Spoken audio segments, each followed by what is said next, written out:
Algo aturdido y con paso vacilante, emerge a la vereda, donde pululan atareados toda suerte de especímenes bajo una insistente, tenaz y minuciosa llovizna.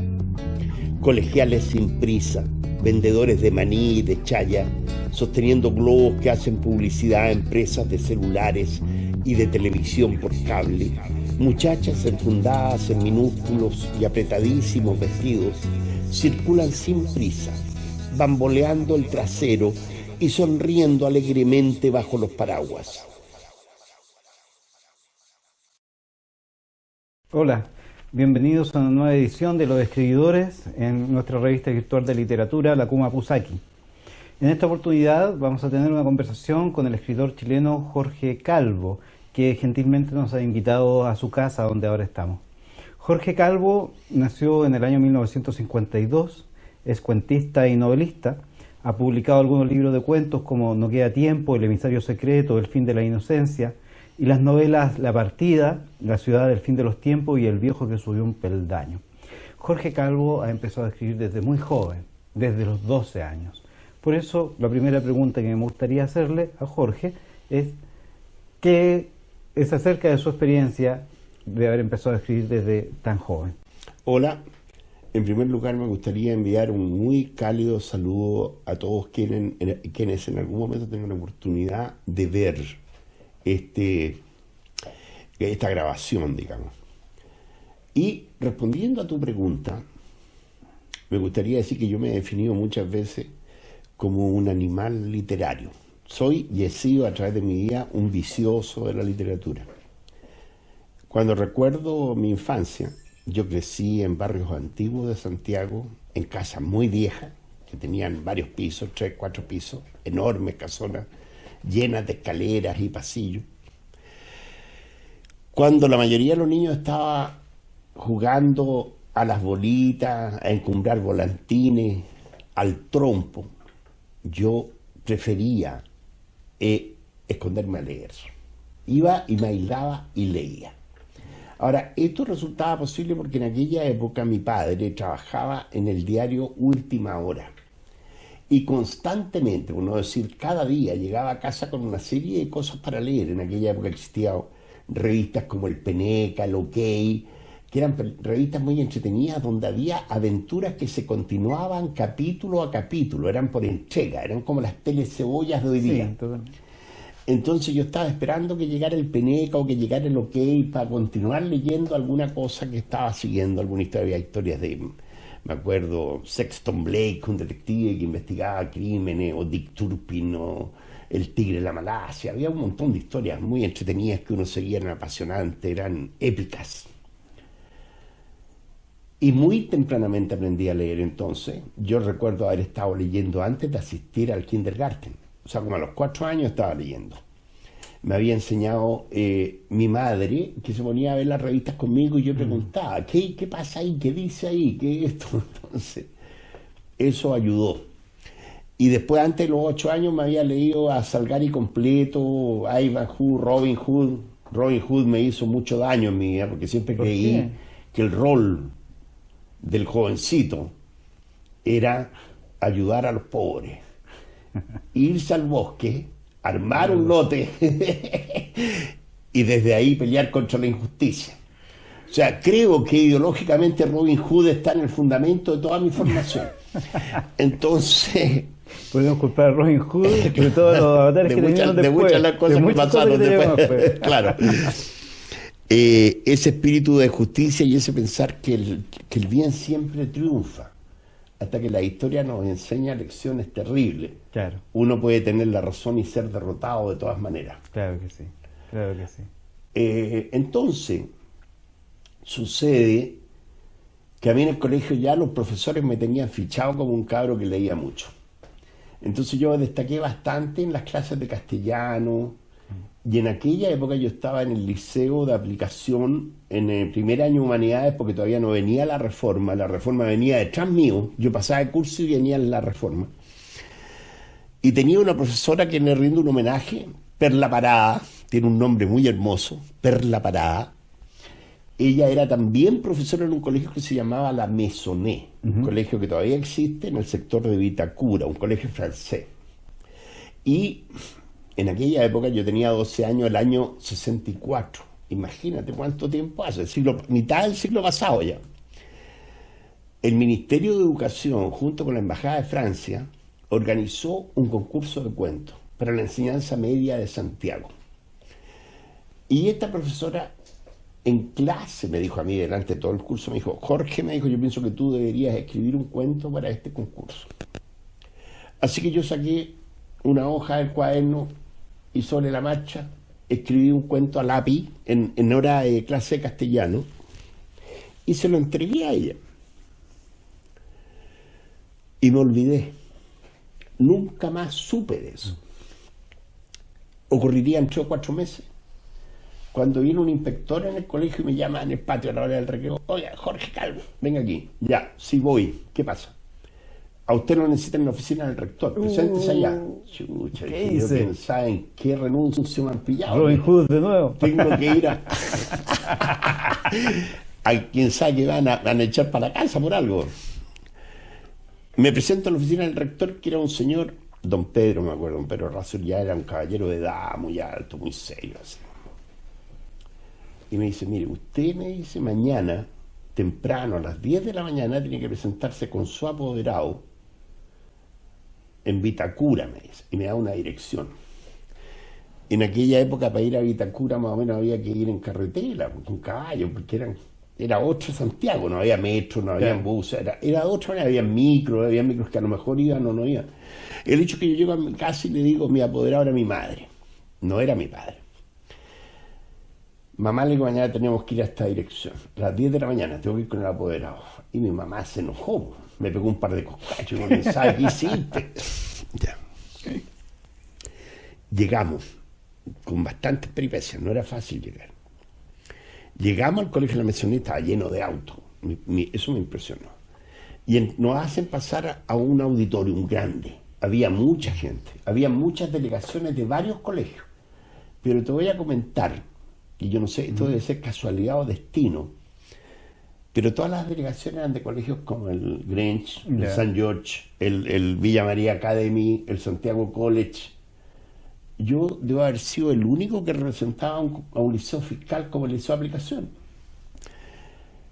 Y me dicen, siéntese por ahí. O sea, yo, y nos sentamos a mitad del auditorio, como se llenó de gente. Y comenzó en el proceso una ceremonia era muy ceremonioso, digamos, con mucha gente muy elegante, de ternos, corbata, embajadores, ministros, estaba el ministro de Educación. Y comienzan a entregar los premios. Tercera mención en poesía, segunda mención en poesía, tercer premio en poesía, primer premio en poesía. Ya, pasaron. Después, mención en cuento. Tercera, segunda, primera mención en cuento. Segundo premio en cuento. Tercero y segundo premio en cuento. Y no me nombraban nunca. Entonces yo ya estaba pensando que me habían llevado para puro mirar nomás. Pues. Yo no pensé en ningún momento que alguien iba a decir, y don Jorge Calvo del Liceo de Aplicación gana el primer premio en cuento. Y se escucha. Yo me temblaban las piernas. Subir ahí arriba era una cosa difícil en aquel minuto. Yo era chico. Y recibí mi premio. Curiosamente, fíjate que fue una cosa bastante pomposa, mirándolo en perspectiva, porque en ese momento yo no tenía ninguna conciencia de lo que estaba ocurriendo en mi entorno. Habían llevado unos diplomas que estaban guardados en el ministerio, en alguna parte del gobierno, del premio Nobel de Gabriela Mistral. Y los tenían puestos en una especie de altar. Y a mí me hicieron fotografiarme. Mira. Yo tengo fotografías con el diploma de premio Nobel que recibió Gabriela Mistral. ¿Y tiene esas fotografías? Por ese premio. Y salió publicado en la prensa de aquella época. Y como tengo años 64. Claro. Y dijeron también, cuando entregaron el premio, la persona que entregó el premio dijo, y usted, me dijeron, presenta muchas condiciones para escribir, así que nosotros le recomendamos que usted en su vida dedíquese a escribir. Y yo en ese momento me lo creí y he tratado de creérmelo en el resto de la vida. He tratado de creer de que yo sirvo para escribir. Y de alguna manera eso fue como un empujón que me dieron en la vida Y de ahí que vengo rodando, pues, viejo. Claro. Vengo rodando hasta ya la edad que tengo, 65 años tengo hoy día. Claro, Han claro. pasado 53 años desde entonces. Desde que ese momento. ¿Te Hay una acuerdas obra cómo se literaria llama? detrás. ¿Te acuerdas cómo se llamaba ese cuento? No, fíjate. Me acuerdo un poco de la situación dramática, un par de hermanos que bajan a jugar en la calle, una casa central, así como yo vivía, y a uno lo atropella un vehículo que pasa. Ya, Esa es un poco la situación dramática que ocurre en el cuento, lo que recuerdo. claro, ¿No? claro. Claro. Bueno, mientras me comentabas, dijiste una frase que me quedó dando vuelta al tiro, dijiste, la historia nos demuestra que no siempre la justicia gana. Claro. Claro. Y tiene que ver un poco con esta otra pregunta que te quiero hacer, que tiene relación con tu novela La Partida. Sí, La cómo Partida, no. ¿no? ¿Verdad? Que es rigor, es un relato de la dictadura militar. Desde varios puntos de vista, previo a la dictadura, durante la dictadura, me llama mucho la atención esa historia de esos jóvenes liceanos que quizás que estaban bailando muy apretados los momentos y no sabían que en las noches después aún uno se iba a haber enfrentado a una de las camionetas de la CNI o de la DINA, no recuerdo. Claro, y desaparece. Y desaparece. ¿Nos podrías contar un poco acerca de esta novela y de lo que representa también dentro de tu vida? Claro. Mira, la primera novela que yo intento escribir es La Partida. Es la primera. Es la primera novela. Y afortunadamente en aquel minuto yo ya me había ido de Chile. ¿Cuándo te fuiste? Yo me fui a finales del año 86. Ah, O sea, yo viví del Estuviste mucho 73 tiempo al acá. 86 en Chile. Sí. Y pasé los primeros meses, el primer mes, yo pasé por el Estadio Chile y el Estadio Nacional. Así que tuve una experiencia directa de lo que eso significó. Y también en mi familia hubo personas que fueron fusiladas. Entonces, digamos que eso que se llama el golpe, fue un golpe que pegó bien cerca de nuestro núcleo familiar en aquel momento. Y eso determinó, porque a mí me tocó conocer, pasaron 13 años aquí en Chile, Claro. digamos, y me tocó conocer en distintos lugares, en centros de trabajo, gente que parecía que no existía dictadura. Había gente que se sentía muy cómoda en ese ambiente. Y a uno le llama la atención cómo estas personas pueden vivir como si aquí no pasara nada. los cómplices pasivos los llamaron alguna vez. Pero resulta que también ellos estaban convencidos de que no pasaba nada. Sí. Incluso me podían, no, si estos son inventos, estas son cosas que inventan, gente mala, gente que tiene intenciones negras. Entonces, uno se da cuenta de que hay miles de formas de manipular a la gente, de manipular las conciencias. Pero el hecho concreto fue que yo fui parte de una generación de la cual me siento orgulloso, que intentó producir una realidad que fuera más beneficiosa para el grueso de la gente en Chile. En aquellos tiempos que a mí me tocó vivir, yo estudié en la Universidad Técnica, la educación para mí era gratuita. Yo no pagué nunca un peso. Me daban hasta almuerzo en la universidad. Yo almorzaba en la universidad, vivía prácticamente en la universidad. Salud.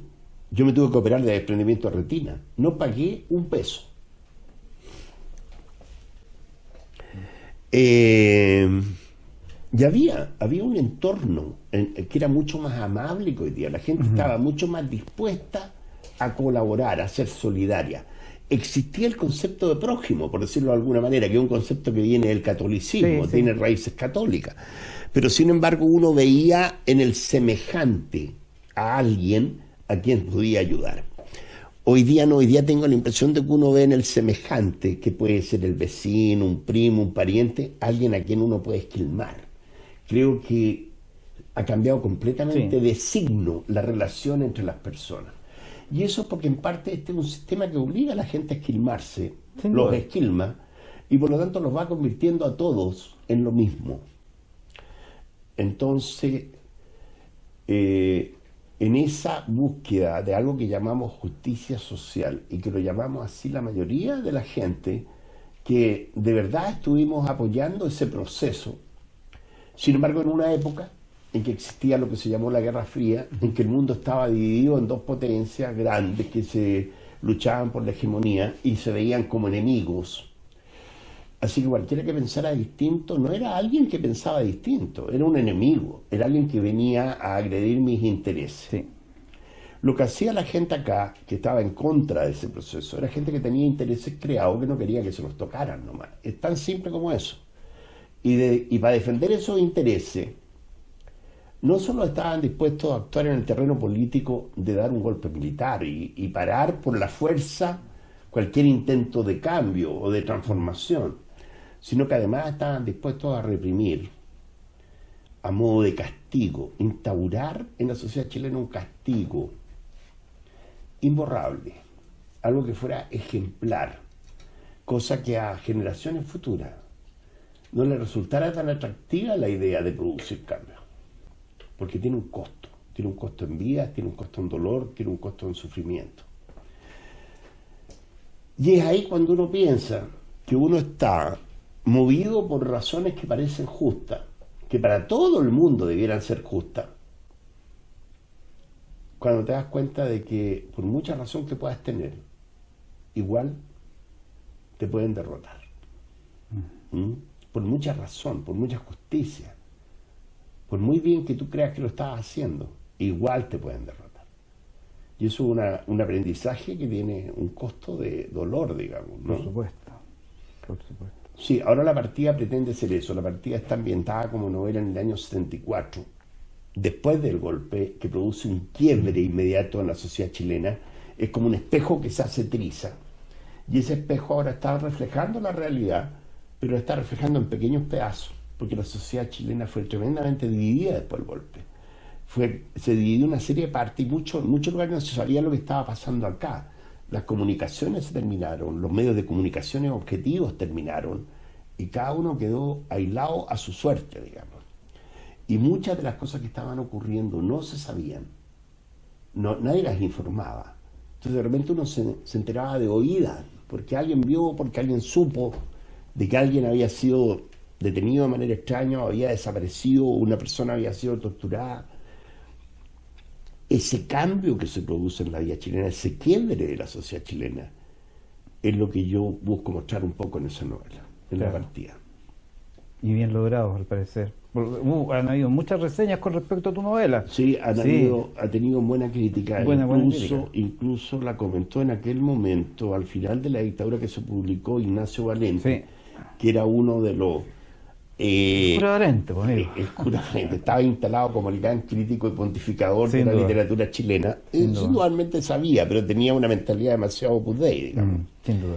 Pero indudablemente él comenta la novela con un tono crítico, a rato bastante duro, bastante severo, pero al final él dice esta frase, dice: y si yo he comentado esta novela con algunos visos de elogio, dice, es porque indudablemente, dice, posee el atributo inconfundible de la fuerza. O sea, la reconoce como una novela potente, que de alguna manera, a pesar de sus imperfecciones, logra en alguna medida su objetivo.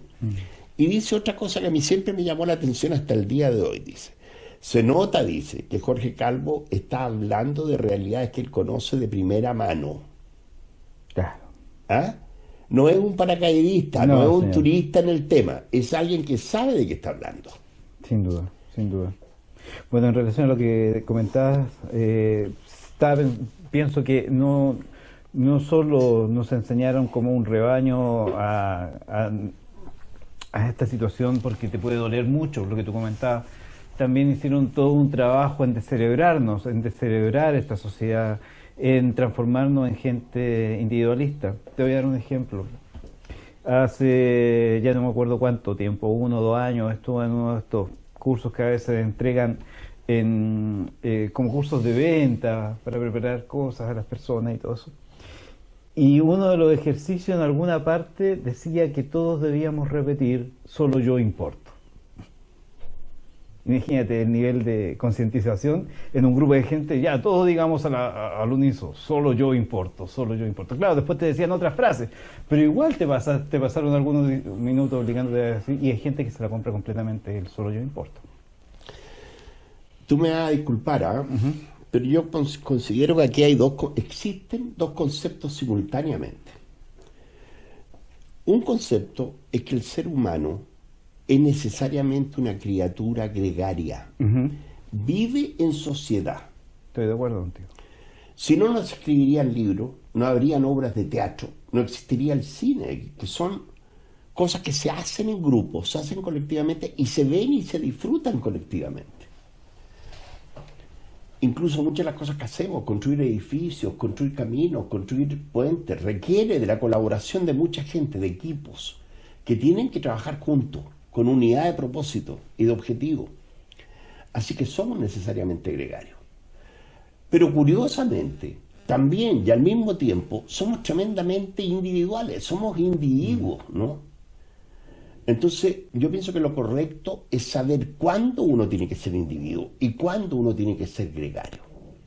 Porque poner el acento en una sola cosa, si yo pongo el acento solamente en ser gregario, tú te desapareces como individuo, lo que no está bien. Pero si pones el acento solamente en ser individuo y desconoces que estás rodeado de personas, de todo un entorno de seres humanos, te puedes convertir en un ser muy déspota y cruel.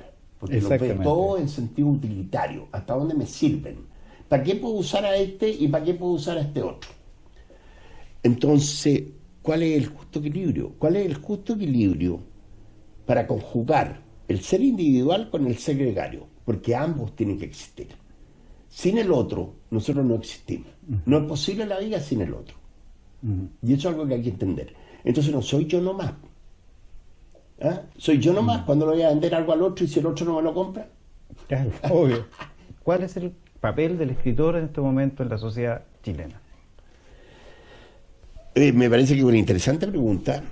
Creo que el papel del escritor en la sociedad chilena y en cualquier sociedad es siempre el mismo. Dostoyevsky en alguna parte dice, y Dostoyevsky es un escritor al que yo respeto mucho, porque yo no conocía a ningún escritor que cuando se muere va 1,5 millones de personas a verlo y desfilan frente a su ataúd durante 3 días, digamos. Ni un rockstar. Él decía que un escritor debe ser o debe reflejar el alma de su pueblo. Cuando dice eso, en el fondo lo que está queriendo decir es que un escritor tiene que ir a ver en aquella dimensión de nosotros que nos hace humanos. ¿Qué es lo que nos hace humanos? Y es lo que responde a la pregunta de por qué estamos aquí. ¿Por qué estamos todos nosotros aquí? Yo no vine aquí a un desfile de pavos reales, no me interesa. Yo vine aquí a un diálogo que se da en el tiempo, en donde nosotros intercambiamos impresiones de lo que significa existir. ¿Qué fue lo que te gustó de existir? ¿Qué fue lo que no te gustó de existir? ¿Por qué crees tú que estamos aquí? Discutir eso, conversarlo, es parte del trabajo de los escritores. Si yo solamente voy a venir a contar lo que hago en forma hedonista, lo que hago solamente cuando estoy solo en mi cama, es bastante morboso, pero hay gente que se nutre de morbo. Hay gente que se alimenta de morbo, porque además está estimulado. Y el tipo de vida que se lleva hoy día, que es bastante alienada, es bastante aislada y solitaria, contribuye a nutrir ese tipo de morbo. Entonces yo pienso que el trabajo del escritor es una constante en el tiempo. Lo mismo que hizo Homero, es lo mismo que hizo Joyce, lo mismo que hizo Dostoyevsky, es lo mismo que van a seguir haciendo los escritores en el futuro y hoy día, los que valen.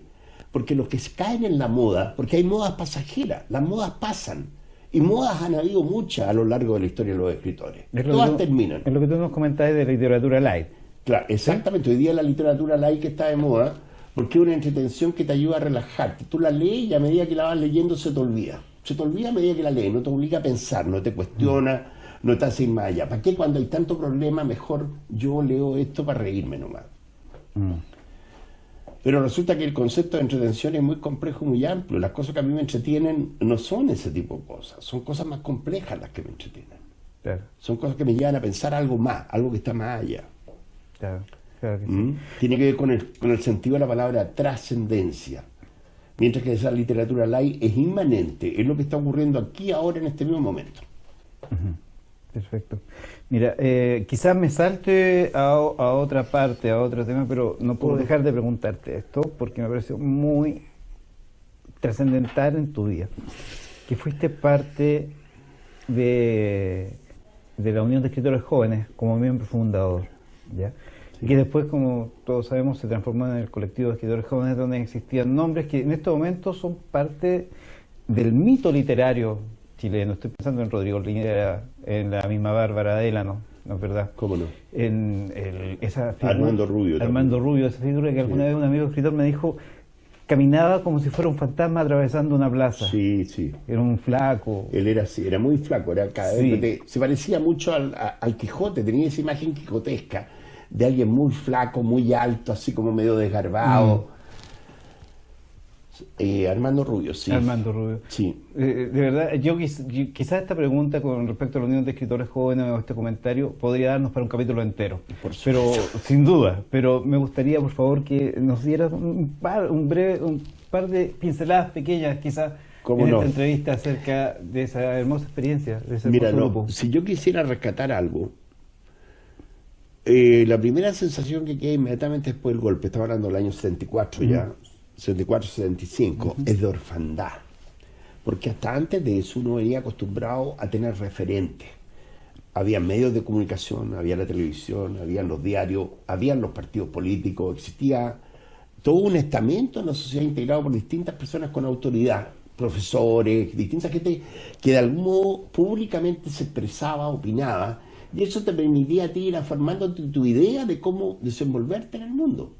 Pero después del golpe se produce un silencio absoluto, absoluto. Se termina la radio, deja de salir toda la información que llegaba a través de Quimantú, por ejemplo, revistas, libros, diarios.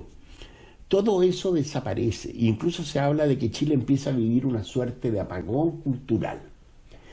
Incluso me tocó ser testigo a mí de discusiones que se dieron en ámbitos intelectuales entre escritores que tuvieron que irse al exilio, obligadamente tuvieron que irse, pero que estando en el exilio comenzaron a decir: en Chile no deben quedar escritores, porque si quedan van a estar apoyando a Pinochet. Entonces, en cierto modo, ellos convocaban a todos los escritores a salir de Chile. Claro. Y quienes permanecían, ellos poco menos que los acusaban de pro-junta, más o menos. Lo que no siempre era correcto ni exacto. Sin duda. Porque también gente que quedó aquí tenía algo que hacer y que decir. Y luchar adentro a veces era mucho más peligroso que estar luchando fuera. Esa gente que fue capaz de mantener unos ciertos tejidos, por mínimos que fueran, a la larga hizo un trabajo extraordinario, porque con el tiempo esos tejidos se fueron creciendo y fueron potenciándose. Esto ocurrió, por ejemplo, en el mundo del canto popular, que lo primero que surgen son algunas peñas por ahí, medias fantasmas. Una que dirigió Nano Acevedo y algunas otras que funcionaron con Alejandro Mamar y otra gente.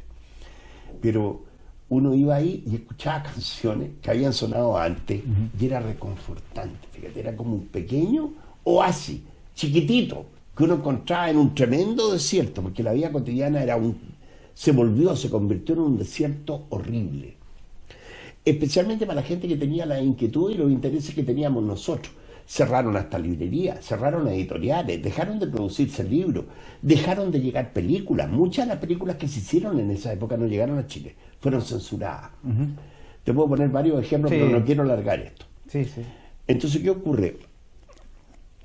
Que yo lo primero que encuentro, lo primero que descubro una vez es que alguien como en el año 76, amigos míos que estudiaban, una amiga que yo tenía que estudiar en la Universidad de Chile, de pedagogía en castellano, me dice: oye Jorge, fíjate que se va a tratar de armar un taller de escritores jóvenes en la SECH y están convocando una reunión inaugural, que parte como iniciativa de gente que está en la Chile y en la Católica. Y primero tratan de hacerlo en una suerte de talleres creativos que hizo funcionar la iglesia en la Vicaría Sur. Ahí se hizo la primera reunión, por allá por San Joaquín. Yo fui a esa reunión un sábado en la tarde. Llegamos, estábamos en la calle, debemos haber habido unas 100 jóvenes. El promedio de edad debe haber sido entre 18 y 25 años. No pasaba de ese rango. Toda gente que tenía de alguna manera vínculos con la universidad. Y entrando ahí, comenzaron a separarnos en grupos, ya organícense por grupos de 7 o de 8, así al azar, digamos. Yo quedo con un lote y hay gente que ya traía poemas escritos en libretas, en cuadernos. Nadie traía un poema escrito así a máquina, digamos, ni en computador, no había todavía computadores. y empezamos a leer poesía y a opinar, y se genera un ambiente muy lindo, digamos, muy lindo. Y te digo, después de 2 o 3 años de haber estado poco menos que en la sequía misma, la posibilidad de conversar, la posibilidad de intercambiar opiniones, y todo, de todas maneras, uno, te digo, con el sexto sentido, así, aquí no habrá alguien que esté escuchando, era el riesgo. Y esa fue una pura reunión que se hizo ahí. Después se decidió ya juntarse en la SECH. La SECH en ese momento autorizó, el directorio de la SECH, que fuéramos los jóvenes allá. Y nos prestaron salas, nos prestaron un día, y llegamos ahí, se constituyeron los talleres. La mayoría de los talleres fueron de poesía, la mayoría. El grueso, mayoritariamente, se llegaron 80 muchachos en el primer momento, qué sé yo, 74 eran poetas. Como 5 o 6 formamos un taller de narrativa, éramos los menos, y comenzamos a llevar cuentos y a leerlos, y nos hicimos amigos, al final quedamos 3 nomás, y nos juntábamos los 3 a leernos los cuentos, a intercambiar opiniones, a hablar de otros escritores, y para mí eso fue como una instancia formativa de desarrollo. Guardo muy buenos recuerdos, porque lo que más hacíamos, la primera sensación que yo tengo es que toda esta gente tenía una tremenda gana de decir algo, de gritar, había una necesidad de desfogarse, yo tengo que decir esto. Entonces se comenzaron a hacer recitales, hicieron algunos recitales en la SECH, de ahí apareció de todo, aparecieron poemas, empezó a aparecer primero que era una escritura que era muy críptica, nadie decía las cosas directamente, todo era detrás de metáfora, claro, pero uno entendía claramente a qué se estaba refiriendo. Y eso, que se convirtiera en una forma de estar colectivamente, todos juntos, expresando una emoción que era común, una idea que era común, una necesidad que era común, la necesidad de más libertad, la necesidad de poder hacer lo que queríamos hacer. Esa sensación es lo que a mí me queda como más fuerte, lo que me queda como más potente, haberme reencontrado con un grupo de gente, de animales, a los que yo reconocía como iguales. Yo pertenezco a este rebaño, este es mi rebaño, o sea, claro, esta gente que tiene estos gustos, que hace estas cosas, que se junta por esto, son como yo. Claro que sí. Entonces ahí yo me sentí muy vinculado a ellos, y creo que todo lo que hicimos en ese momento tenía un enorme sentido, y creo que es una de las pocas cosas que se hicieron con la intención de alzar un grito de algo, de aquí estamos vivos y queremos expresarlo. Sí. Para mí ese valor original, básico, primitivo, es lo más potente. Esa sensación de humanidad íntima en medio del desierto, como claro, tú lo comentabas. Ni siquiera es contradictorio, pero se da esta dicotomía de estar pasando por un momento terrible en la historia, y sin embargo en ese momento a veces lo añoramos como un momento de gran humanidad. Claro. ¿Sí? Pero ahora ellos publicaron en esa época un libro de poesía que publicó la Universidad Católica, que se llamó Poesía para el Camino, que existe todavía, y se puede leer, ese libro está, digamos. Y ahí hay un muy buen ejemplo del tipo de cosas que se escribieron en ese momento, de lo que ellos está digamos que es un testimonio escrito de eso. Anoten, Poesía para el Camino. Claro, Poesía para el Camino. Existe y está. Bueno, eso es lo que estaba pasando adentro, y sin embargo esto afuera, los escritores que salieron, y junto con un montón de otros escritores, estaban elaborando un discurso también en apoyo a todo lo que es al exilio, y también en contra de la dictadura militar. Sí. Así salió otro libro en el cual tú participaste como colaborador. ¿No es verdad que es el libro que tenemos acá? Sí, La libertad no es un sueño, con prólogo de Cortázar. Exactamente. Pero para mí eso fue una sorpresa. Yo me entero de eso muchos años después. Ya la dictadura ha terminado, cuando yo me entero de que ese libro existe. Sí, por favor, cuéntanos. Nosotros sabemos que durante la dictadura en el extranjero, chilenos que se encontraban en distintas partes, en Alemania, en Francia, en Inglaterra, en Suecia, en Estados Unidos también, en España, crearon distintas formas de expresión, de recopilar y mostrar una producción literaria que estaba dando cuenta de lo que estaba ocurriendo. Apareció la revista Araucaria en España, funcionó en España. Apareció la revista Creación y Crítica, que dirigía David Bajalo en Estados Unidos. Y aparecieron muchas otras, hubieron varios focos. Ahora, uno de esos fue un grupo que se organiza en torno a la figura de Raúl Silva Cáceres, que era un profesor de literatura hispanoamericana en la Sorbona, que había trabajado con Neruda en la Embajada de Francia, que queda cesante después del golpe, era amigo personal de Cortázar, pero además era muy amigo de Antonio Skármeta y de Ariel Dorfman. Entonces ellos comienzan a aglutinar a un grupo de escritores que por carta, por correspondencia, en ese momento no había ni internet, no es como ahora pareciera que es re fácil comunicarse con cualquiera persona en el mundo, pero en aquella época había que escribir cartas, llevarlas al correo, se demoraban 2 semanas en llegar, que si yo de repente había tormenta y el avión se perdía y las cartas no llegaban, o sea, era así, era mucho más precario, era mucho más incierto, pero aún así se armó una red de comunicación, de contacto con escritores que estaban en lugares muy distintos, como podría haber sido Fernando Alegría, que estaba en Estados Unidos, el mismo Oscar Hahn, que estaba también allá, Gonzalo Rojas estaba en Alemania. Había gente repartida por distintas partes. Todos ellos comenzaron a enviar trabajo porque se armó esta idea de salir al paso al apagón cultural en Chile, porque ese apagón cultural tenía como intención última algo que todavía tiene como intención, que es usar una goma de borrar, una enorme goma de borrar, y ojalá borrar Gabriela Mistral, borrar Neruda, borrar Víctor Jara, borrar Quilapayún, que eso ojalá nunca hubiera existido. ¿Ah? Porque la gente que defiende estos intereses tiene la impresión de que todo eso es de mal gusto. ¿Ah? Es algo que no corresponde. Y además está en el pasado. Miremos hacia adelante. Y si está en el pasado, ojalá lo olvidemos pronto. Claro. Eso es lo que ellos piensan. No consideran de que sectores populares, que la experiencia de que era sido obrero, poblador o campesino, tenga el derecho de plasmarlo culturalmente en expresiones de arte, como pueden ser el canto, puede ser la literatura, la poesía. Pareciera que solamente los que viven bien tienen el derecho a plasmar su experiencia. Eso son aceptadas y son bien vistas. Esa es una situación que llama a indignarse, ¿te fijas? Llama naturalmente a indignarse. Entonces, bueno, en esas condiciones ellos juntaron ese material que les sale al paso a este intento de borrar la cultura y se forman comité de defensa de la cultura.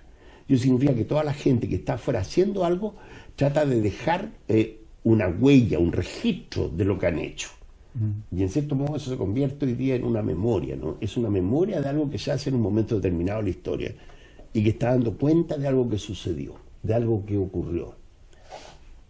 Por mucho que lo quieran obviar o por mucho que lo quieran borrar. Claro, claro que sí. Oye, dentro de este relato pronunciaste a David Bajalo, una persona que la verdad no estuve en muchas ocasiones con él, pero la verdad es que estimé mucho. ¿Tú lo conociste a David Bajalo? No, yo no lo conocí personalmente. Ya. Yo estaba en Chile en esa época y yo tenía conocimiento de su existencia por la revista Creación. Y cuando él después volvió para acá... No, ya me había ido. Fue al revés, no claro. Pero yo mandé un cuento mío y lo publicaron en Creación y Crítica. Lo publicaron, apenas yo lo mandé, salió publicado. Entonces eso, y yo lo mandé sin tener idea quiénes eran, sin tener ningún contacto. Si alguien me dijera, oye, mándalo, yo lo voy a recibir. No. No, y tremenda, así nomás, a ciega. Y tremenda revista con toda la gente que participaba allí, ¿no? Buenísima revista, tengo un par de números ahí. De hecho me lo regaló él mismo. Muy buena. David Bajalo me lo regaló personalmente.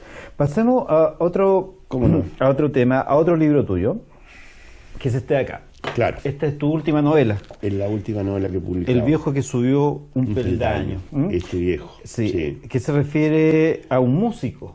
Exactamente. Se refiere a un músico, pero que en este músico se refleja la realidad que han vivido y que están viviendo mucha gente de la cultura, muchos gestores culturales que en esa época que ya hemos hablado era mucho más que estar entregando una obra de arte, era muchas veces arriesgar el pellejo. Coméntanos un poquito de esta obra y si después tienes un poco de tiempo puedes leer alguna... ¿Cómo no? Mira, con todo gusto. Te quiero comentar solamente que cuando yo escribí la novela el año pasado, se la mostré a una persona a quien tuve la suerte de hacérsela llegar, que fue Jorge Culón. De Inti Illimani. De Inti Illimani. Entonces Jorge Culón la leyó y después conversamos, tuve una conversación telefónica y él me dijo, mira, yo leí la novela, me encantó, me dijo, yo me siento reflejado por tu novela. Yo siento que refleja mi historia, la historia de mi vida. Y de hecho él comienza el prólogo diciendo que esta novela toca tantos puntos sensibles de mi propia experiencia de vida que leyéndolo no pude apartar de mi alrededor en ese entorno imaginario que creamos o se nos crea en complicidad figuras que le trajeron el recuerdo, le evocaron eso. ¿De qué trata esto? Mira, básicamente yo pienso que el canto, la canción como expresión popular jugó un rol muy importante en Chile. Lo jugó antes de que saliera electo Allende, lo jugó durante el gobierno popular, porque tenía una tremenda fuerza convocatoria, y lo jugó durante la dictadura también. Yo pienso que uno de los lugares donde se resistió fue desde la canción. De repente tener un tema que cantar, tener una canción que cantar.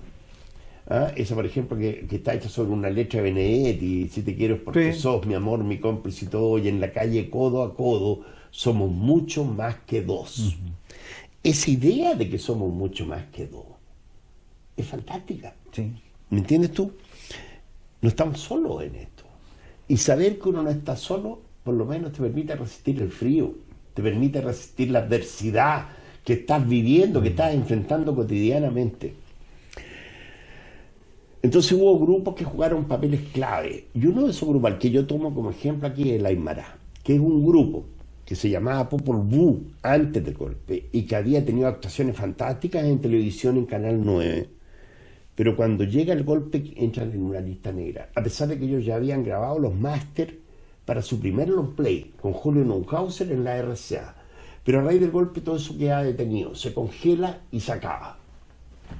¿Y ellos qué hacen? Rápidamente, en marzo del año 74 se habían cambiado nombre y seguían cantando. Se volvían a juntar con su guitarra y sus bombos y crean el conjunto Aymara.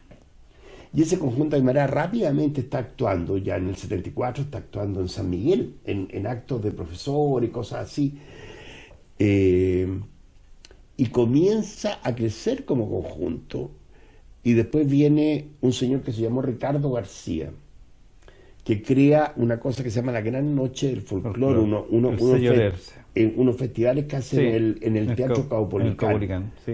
Y una noche del año 78 ellos sacan su primer long play, Cantor de Oficio se llama el primer long play. Ahí está Genaro Prieto, ¿no es cierto? Ahí está el Genaro tanguero, Prieto. actualmente tanguero. Exactamente. Y él con una canción que se llama El Hombre del Sur. Ganan, con ese tema ganan la Gran Noche del Folclore, que era un premio al tema que más había gustado en el año, digamos. Sí. Como conjunto folclórico, ellos actuaron en lugares muy buenos, como podría haber sido, qué sé yo, el Festival de la Vendimia, el Festival de Olmué, el Festival del Guaso, participaron en un montón de festivales, pero también actuaron en poblaciones. Actuaron en La Bandera, actuaron en lugares donde estaban bajo peligro inminente, porque incluso en alguna parte llegaron fuerzas militares, rodearon, entraron con armas y los encañonaron. Esto se acaba y se dan al tiro, digamos. Entonces, en esa época se vivía de esa manera. En un escenario podías estar siendo aplaudido como la figura número uno del momento, y en otro lugar te podía estar costando la vida hacer lo mismo. Por supuesto. Ahora, pasaron los años.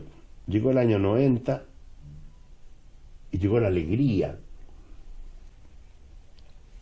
Ellos actuaron un poco tiempo más, pero los años pasan, entonces ya van poniéndose, tienen más edad, tienen hijos, los hijos crecen, tienen nietos, se convierten en abuelos. Llega el año 2000, llega el año 2010, ya han pasado 40, 50 años, y tenían 40 cuando estaban cantando en el 70, o sea, ya están en los 80 años, ¿te fijas? Entonces el conjunto se desarmó, se fueron, cada uno se partió para su lado. Y este viejo, el que está aquí, que era la primera voz del conjunto, eso representa, era en la portada, se encuentra viviendo en Talca, en un terrenito que tiene, donde por las tardes lo único que hace es escuchar el trinar de los pajaritos. Cuando recibe un llamado del Museo de la Memoria diciéndole si se animaría a cantar por última vez el conjunto de ellos en un homenaje que se va a hacer a lo que fue el canto nuevo en aquel periodo. Entonces la respuesta de él es muy simple. Él dice, mira, yo no puedo decidir esto solo, tengo que preguntarle a mis compinches. Entonces inicia un viaje de retorno a Santiago, después de casi 20 años que se ha ido. Viene a encontrarse con otro Santiago, es un Santiago completamente distinto, ha cambiado. Y se viene a encontrar con los viejos amigos y comienza a visitarlos de a uno por uno. Entonces cuando va viéndolo le dicen, oye, te volviste loco, Estamos viejos, tenemos manos artríticas, ya no tenemos voz, ¿cómo vamos a cantar? Y mientras él hace este recorrido, también está recordando sus momentos más importantes, tanto los momentos de éxito o gloria que tuvieron en el Festival de la Patagonia, por ejemplo, donde fueron finalistas, pero también una actuación en un 1 de mayo del 76 en Plaza Artesano, donde los reprimieron con guanacos, con agua y los detuvieron. O sea, todo esto forma parte de esa memoria que se está mirando retrospectivamente, mientras va preguntándose si van a aceptar ser parte de este homenaje y si van a cantar. Finalmente, de eso trata la novela, esa es la pregunta. ¿Vamos a cantar de nuevo?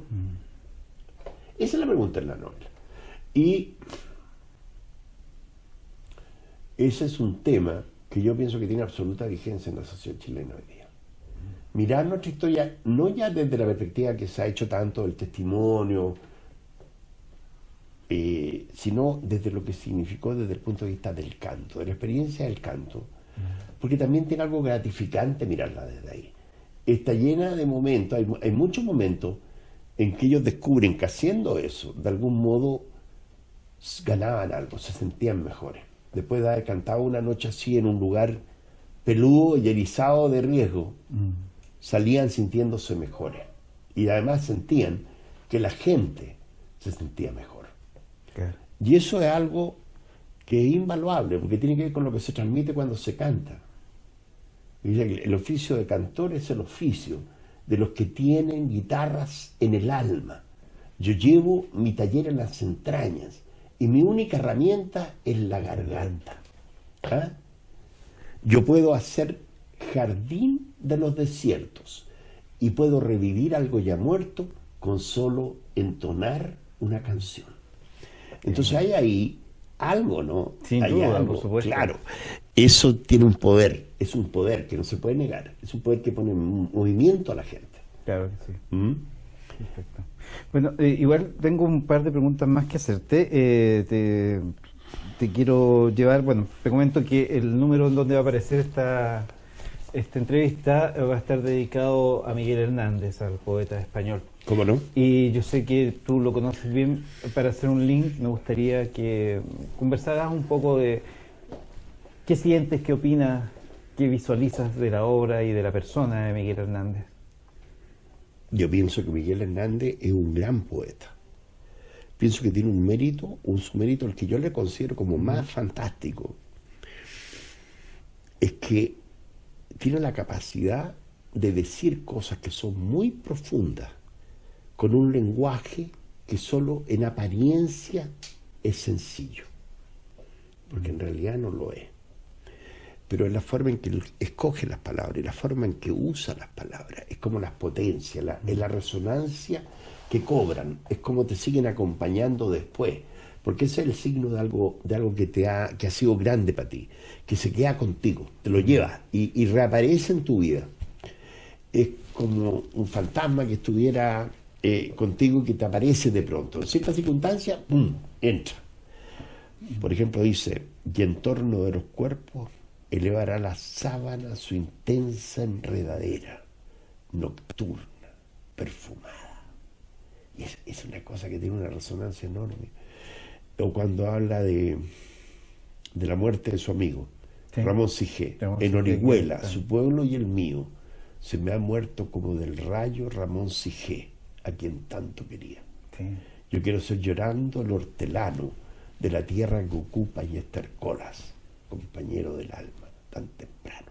Temprano levantó la muerte el vuelo, temprano madrugó la madrugada, temprano está rodando por el suelo. Yo no perdono a la vida desatenta, no perdono a la muerte enamorada, no perdono a la tierra ni a la nada. Yo pienso que es el mérito tremendo, porque yo he visto a muchos otros poetas que están jugando con el lenguaje, cosa que yo no critico, digamos, no quiero que me entiendas mal, pero en la necesidad de construir una poesía hecha con tanto rebuscamiento, con tanto alambique, con tanta imagen barroca y sobrecargada, como que uno se pierde. Uno dice, pucha, trato racionalmente de descifrar esto, y no lo descifro, no logro descifrarlo, no me mueve a ninguna parte, no me transporta a ninguna parte. Creo que la gracia de la poesía es esa. Yo creo que la poesía me impresiona, es una expresión muy personal. Hablo desde el gusto. Tiene que tener una cierta condición alada, casi etérea, y tiene que tener la capacidad de transportarte, de meterte en otro mundo, no en el mundo que está dicho en primera instancia en el texto, sino transportarte a otro cuarto que está más allá, rápidamente, que uno se vuele, que uno solo va a estar bueno. Pienso que Miguel Hernández aparentemente, creo que hay en cierta medida algún malentendido con Miguel Hernández, porque se sabe que él fue un pastor de cabras, fue pastor de cabras, en Orihuela. Pero sin embargo, como pastor de cabras, era el tipo que más leía en la biblioteca del convento que había. O sea, él se había leído a todos los clásicos. Él había leído a los clásicos de la literatura española del siglo de oro. Entonces era un tipo que estaba muy bien preparado poéticamente hablando. Claro. No era un pastor de cabras que de repente dijo, ya ahora me voy a poner a escribir poemas. No. Él tenía un bagaje literario detrás sólido. Y era lo que se sorprendía al resto de los escritores jóvenes de esa época en España también, porque era un escritor de cabras, un cuidador de cabras que escribía de esta forma. Claro. Y ahí está uno de los primeros secretos de la literatura. A escribir se aprende leyendo. Y mientras mejor escritor uno quiera ser, más tiene que leer. Porque uno aprende mucho de los antecesores, de los que escribieron antes que uno. Claro. Esto es como una carrera de posta. Hay una llama que va pasando de mano en mano, ¿no? Uno tiene que saber tomarla. Ahora, me parece también tremendo la circunstancia de su vida. Él es uno de los poetas que muere en la cárcel de una prisión franquista. Tuvo mala suerte porque lo habían dejado libertad 2 veces. Hubo mucha gente que intercedió por él. Y a pesar de eso, vuelto a tomar detenido y al final ya muere de enfermedad, ¿no? Claro. Pero para un poeta como él se siente injusto, se siente muy injusto esa muerte. De hecho, Miguel Hernández, te lo confieso, hay 2 poemas, entre toda la gran cantidad de poetas y poemas que existen y que he leído, hay 2 poemas que me hacen llorar cada vez que los leo. Uno es de César Vallejo, que es a mi hermano Miguel, y el otro es Las nanas de la cebolla, de Miguel Hernández. Leer de nuevo ese poema, aparte que es fantástico, está muy bien escrito, es la circunstancia que rodeó la escritura de Las nanas de la cebolla. Exactamente. Él estando preso. Y su hijo con hambre. Exactamente, de ahí. Amamantándose de sangre. Con sangre de cebolla amamantada. No, de verdad es un texto que cada vez que lo leo me acongoja, me hace soltar una lágrima. De todas maneras. No, exactamente, es así porque eso conlleva ser parte de lo que es la experiencia humana, ¿no? Ser parte del otro también. Claro. Lo que le pasó a él pudo haber, a lo mejor a mí no me pasó, pero pudo haberme pasado a mí, ¿no? Claro que sí. Y yo puedo sentirme reflejado en ese dolor, ¿no? Claro que sí. Muchas gracias también por invitarnos a tu casa, amigo Jorge. De verdad, te agradezco todo este tiempo. Y a ustedes los dejo invitados a un próximo capítulo de Los Escribidores en nuestra revista virtual de literatura, La Kuma Pusaki. Que estén bien.